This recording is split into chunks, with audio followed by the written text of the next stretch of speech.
कि जो दृढ़ता पूर्वक रसिकों का संग और वृंदावन की उपासना का रंग, तो बोले ये नित्या निर्विकारा, वो नित्य स्वरूप को प्राप्त होते हैं।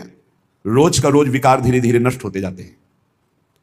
ये जो विकार हैं ये उन्माद पैदा करते हैं।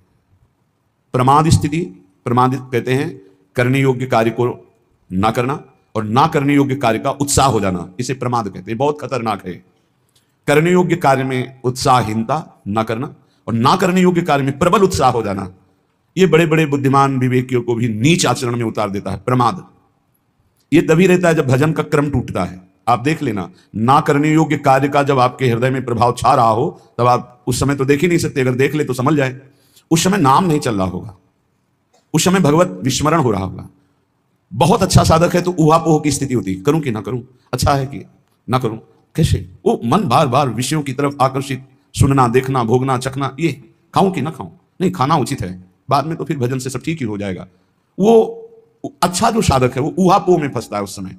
लेकिन जो नाम जापक निरंतर है, कभी प्रमाद की स्थिति उस पर आना भी चाहे तो टिकती नहीं है। जो रसिकों का संग करते हैं, श्रीधाम वृंदावन की उपासना के रंग में है, तो ये नित्य निर्विकारा, वो अपने नित्य स्वरूप की प्राप्ति के लिए या नित्य स्वरूप में स्थित है, इसलिए निर्विकारा। रसिक में कोई भी विकार नहीं होता। फिर भी आप भोजन रखो तो अनुकूल प्रतिकूल उसमें ये हटाओ, ये रख लो, ये ऐसा, ये नहीं पता, ये पालेंगे। इसका मतलब कि अभी उनके अंदर कोई प्रियता है, कोई त्याज्य है नहीं, ये स्वभाव साधना का है, स्वभाव है साधना का। साधना से स्वभाव उस कोटि का परिपक्व हो गया है कि साधना और शरीर के अनुकूल ही विषय को ग्रहण करेंगे, प्रतिकूल का त्याग कर देंगे। ये उनकी स्वाभाविक स्थिति है, स्वरूप से इसका कोई लेना देना नहीं, ये स्वभाव बन चुका है। जैसे जिसका स्वभाव साधन काल में कोई व्यसन करने का, तो सिद्धावस्था में भी वही व्यसन करेगा। साधन अवस्था में जो प्रिय रुचिकर पाता रहा है, वही सिद्धावस्था में भी उसकी रुचि उसी पदार्थ में होगी।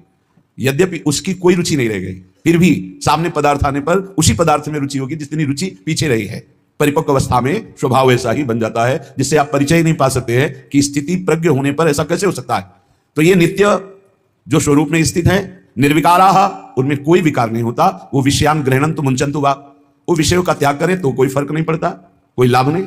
अगर विषय सेवन करें तो कोई हानि नहीं, क्योंकि वास्तविक वो विषय सेवन हो ही नहीं रहा है।